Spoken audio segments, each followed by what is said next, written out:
Dear business owner, these 5 cybersecurity mistakes are losing your business money and you might not even know. The first on this list is your passwords. You should understand that your passwords are the default entry points into any software or even device you use for your business. Your phones, your laptops, your accounts, be it whatever it is, your passwords are the first things that are required. And now, when you are using a weak password to access any of these things, what do you think is going to happen? Right? Anyone can simply guess your password. Guessing password is something that doesn't require someone to be very smart. And in this era where there are dictionaries that contains lists of common passwords, people can use these things and even implement something known as automated brute force attacks. I made a video about it. I am going to publish that video on how Windows devices can be compromised using passwords and Hydra. Yes. So if you are using a business, if you are using a business account, you run a business that's online, you should always ensure that every single password implemented in any of your business accounts or devices are secure. I'll include a link to this video where you can find the list of common passwords available. And if your password is in that list, the first thing you should do is go change your password right away. Number 2 is shared logins.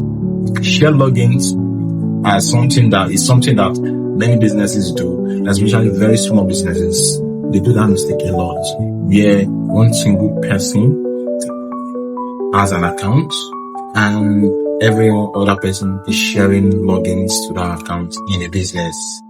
Every single person in your business should have a separate account for themselves, right? Because whenever an action is performed that's detrimental to the health of the business, and everyone is sharing a single account to that business, it becomes very difficult to find out who did what and who didn't do what. So every single person should have different accounts, except in cases where it is very necessary that, or just very unpreventable, that everyone should have different accounts, like social media management in businesses where they have more than one social media managers. But oftentimes in such cases, there are ways to know who did what, right? So you should go and implement that. Number 3 on the list is phishing, also known as smishing when it's done through SMS, or phishing when it's done through voice calls or voice method. But the common one is known as phishing.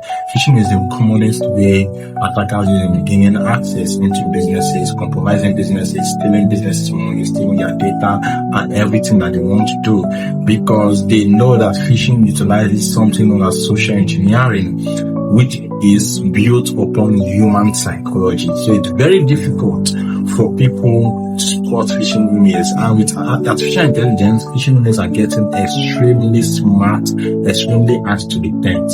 You should train your staff on phishing emails and how to detect phishing emails. The 4th one on our list is software updates. Softwares are something you should not tolerate if you are a business running online. Your software and your devices too should be updated as soon as the update comes in place. You get me? Your bank accounts run on mobile applications that should be updated. In fact, your device itself should be updated. Do not toy with these things, especially your browsers. Update these things because they don't just come with bug fixes. They come with security patches that helps you stay more secure when using those applications and those devices.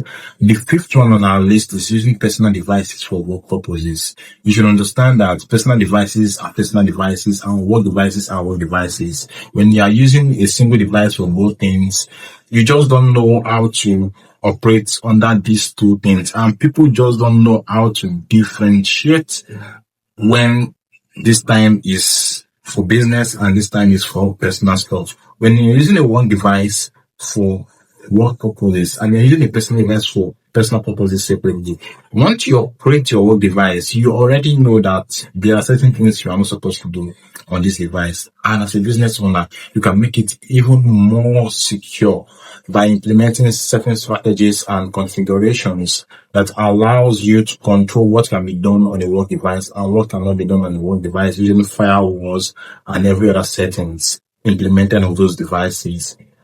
Using these 5 methods, implementing these 5 methods can help your business save more money that you don't even know you are losing. And to like come your winners, stay safe.